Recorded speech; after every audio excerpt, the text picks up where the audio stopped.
Good day and welcome to IBTC's CIMA Open Day. My name is Sharissa Cousins and I'm the COO at IBTC. In today's session, I'm going to talk to you about the value of the CIMA qualification, what it's all about, and how to get started with your CIMA studies, specifically around registration, exemptions, and which level you need to start at. These are often quite tricky areas for our students to navigate through. Getting started with CIMA. Some of you might be wondering whether CIMA is right for you, and there's a long list of reasons why one should study CIMA, but I want to take you through why I've personally chosen to study CIMA. First and foremost, it's a professional qualification, and in recent years there's been a move away from studying academic qualifications like diplomas and degrees towards professional qualifications, which offer you more opportunities and better value for money spent on studying. CIMA is a respected and well-known qualification, and the CGMA designation is powered by two of the world's leading accounting bodies, CIMA in the UK, Europe and Asia, and the AICPA in the Americas. And these bodies aim to establish management accounting as the most valued profession in business worldwide. A bit like a few years back, if you wanted to further your career in business, you would have chosen to study an MBA. And now, the overwhelming trend is to rather choose to study management accounting. Another reason for choosing CIMA is that it combines business and finance. If, like me, you didn't really enjoy Accounting 101 at university, but you love business, then this is a great qualification for you. The focus on business gives you more than just accounting knowledge, so you'll not only be financially qualified, but also professionally trained in business management, which then makes you capable of advising on business strategy and risk management at all levels of your organization. CIMA is also recognized globally, so for those of you interested in traveling the world or working in a different country for a while, CIMA is a great option as it's recognized in more than 90% of all countries worldwide. And last but not least, there's the money. A CIMA qualification can actually increase your earning potential even while you are studying. The majority of our students are working full-time and studying part-time, so you're earning while you're studying. The CIMA Global Salary Survey shows what you can expect in terms of tangible salary benefits. Average salaries in South Africa are currently at 257,000 Rand per annum, but as a CIMA student, you're likely to earn at least 50% above this at an annual salary of 383,000 Rand. Once you become a member, you can expect to earn in the region of 85,000 Rand a month. From an international perspective, UK students are earning just under £3,000 a month, while CGMAs are demanding more at around £5,500 a month. So at the current exchange rate, it's about 700,000 Rand per annum for students and just shy of 1.5 million Rand for members. And those at the top end of the ladder, like CEOs and MDs, are actually taking home salaries closer to 2.8 million Rand. It's also reported that the average basic salary for CIMA students in South Africa is more than 10% higher than the national average salary for similar finance and business positions. Another reason why the CIMA qualification is so great is that the syllabus is competency-based. Why does this matter to you? There are two reasons. Firstly, for potential employer, so a lot of you are going to be sponsored by your organization, so this is important. They want to know that your qualification has made you a well-rounded individual. They want to know what competencies you've gained on this qualification. You might have to use this to motivate them sponsoring your studies. Secondly, you want to know what competencies are going to be tested in the exam, because the exams are based on this competency framework. So with the Fourth Industrial Revolution and the launch of the 2019 syllabus, CIMA has recognized the ever-evolving role that digital plays in the business world, and as a result has added this as an additional competency. So for some of you, the picture might look a little different in comparison to the 2015 syllabus. CIMA has integrated digital skills into all areas of the CIMA syllabus. So there are now 5 competencies incorporated into the CGMA competency framework. You can see them here. It's technical skills, business skills, leadership skills, people skills, and at the center are your digital skills. These are all underpinned by ethics, integrity, and professionalism. And all these skills are examinable at every level in every exam. But the weight placed on each competency shifts throughout your levels of study. So from concentrating on technical skills and business skills at operational level, you then move to a more even focus between the 4 key competencies at strategic level.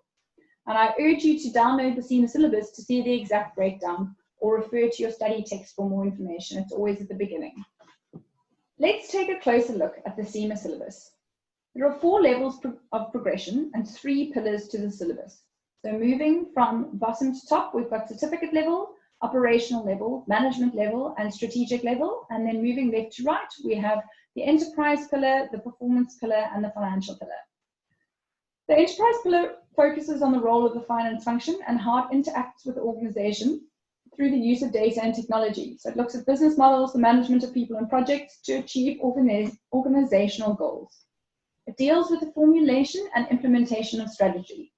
Moving on to the performance pillar, this is where you'll use tools and techniques of management, accounting, and risk management to ensure that the strategy is realistic and to monitor its implementation.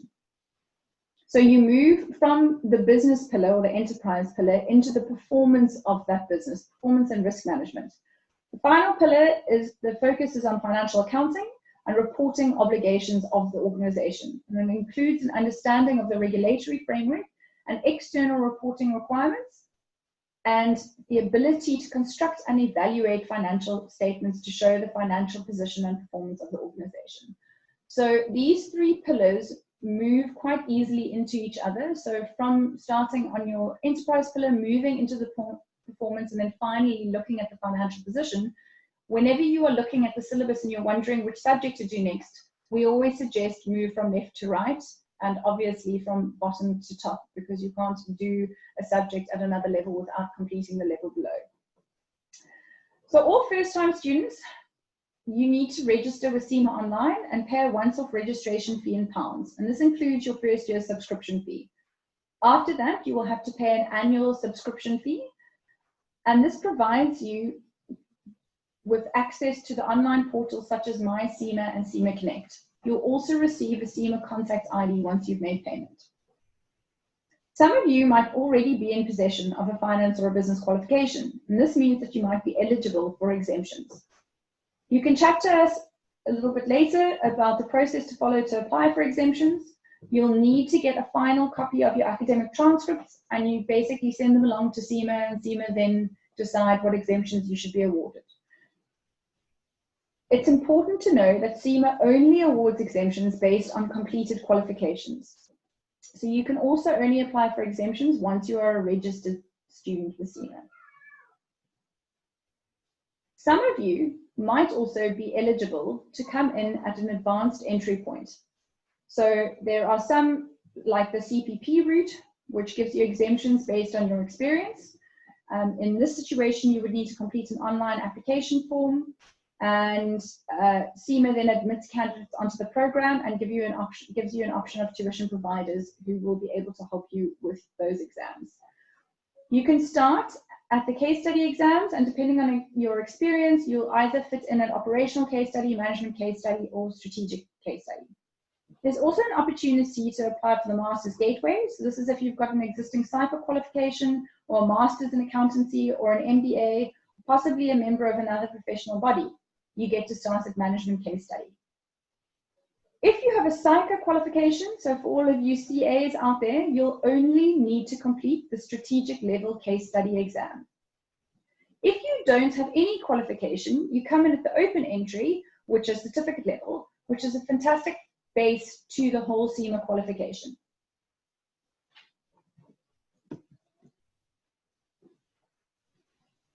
You can study the certificate in business accounting no matter what your background. It's a standalone qualification or something that you can do en route to becoming a chartered global management accountant. This certificate is ideal if you're working in business or finance and you want to get ahead. It's also ideal if you have your own business and you want to be fluent with figures so that you can manage your business's finance with confidence. And this is the foundation to the whole professional qualification. It's where you learn the fundamental principles of business, management, and accounting. So there's 4 subjects that you would have to get through: business economics, management accounting, financial accounting, and ethics, corporate governance, and business law. Once you've completed the certificate level, you would then move on to operational level. Some of you who already have a degree or diploma might be exempt from that certificate level and come in straight at operational level. So operational level focuses on the short term and the implementation of decisions. Candidates here will be able to work with others in the organization and use appropriate data and technology to translate medium-term decisions into short-term actionable plans. Once you've completed this level, you then receive the CIMA Diploma in Management Accounting. You can see here, you've got E1, P1, and F1, and this is a good introduction to the rest of the qualification. Moving on from operational level, you then move into management level, and this focuses on translating long-term decisions into medium-term plans.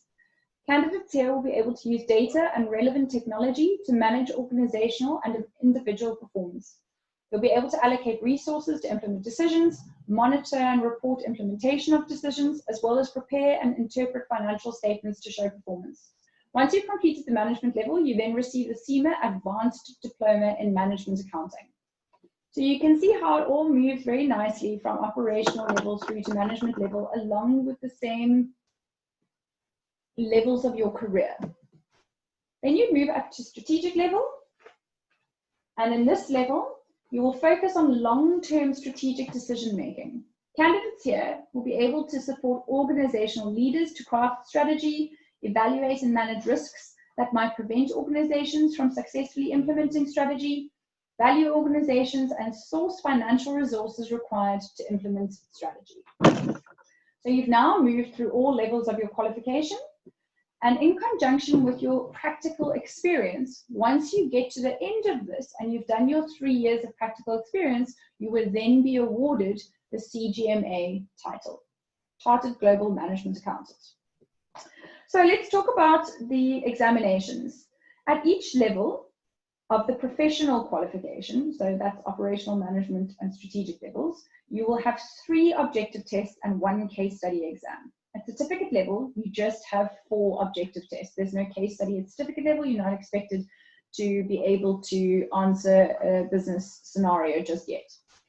Each objective test on the professional qualification levels are on PC. They're 90 minutes long and they're marked by a computer. These are all kind of short questions, multiple choice, multiple response, data entry, some fill in the gap, some drag and drop type questions. And these exams can be sat at any time with immediate results. So the marking by computer means that the minute you hit end on your exam, your results are shown immediately on the screen or printed out if you're in an exam center. The beauty of this is that you can then move on very quickly, and there's not a big delay in you moving on to your next subject. Once you've completed your 3 OT exams successfully, you will then move on to your case study exam.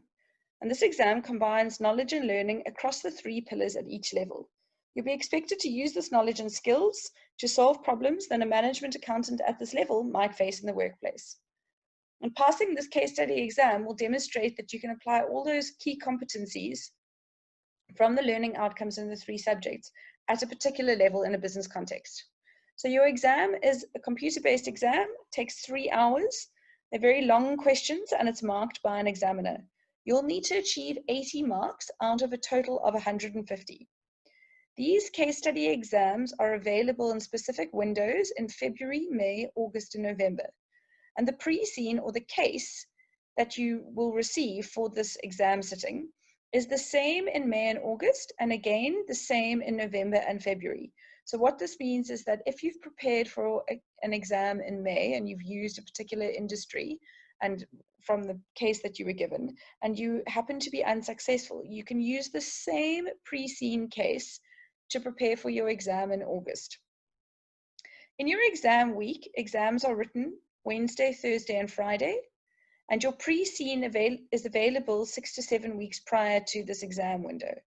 You won't be tested on any calculations in your case study exam, but if you're exempted from any OTs, you need to ensure that there are no knowledge gaps. So some of you might be wondering, well, how on earth am I even going to write my exam? But for CIMA, they have managed to ensure that the exams are uninterrupted. It's business as usual for CIMA students. With your OT exams, you still book via your CIMA account in Pearson VUE, but you can sit from anywhere with the remote proctoring software that they are using. Okay, so still anytime, anywhere. Once the exam centers start opening around the country, you will also then be able to book your exam for an actual exam center. Your case study exam, again, you still book via your CIMA account through the Pearson View portal. You can also sit from anywhere with a remote proctoring software. The August sitting is going ahead as planned, but what's amazing is that they've actually relaxed the exam deadline. Usually you have to make sure that you booked for the exam week about 2 weeks in advance, but what they've done is they've relaxed that deadline to only 48 hours. So if you have a final objective test that you still need to write and pass before you can do your case study, you have up to 48 hours in advance of the exam week to do that objective test and then book for your exam sitting, which is fantastic news. It means it's much more efficient, the whole process, and there's no big delay in you writing your OT, your final OT, and then booking for your case study exam. I want to take a moment to recognize what it is that you will be working towards throughout your CIMA studies. What do you get when you actually finish that final strategic level case study exam and you've signed off on your practical experience? You get the prestigious letters CGMA next to your name. 95 out of 100 of the world's top brands employ CGMAs.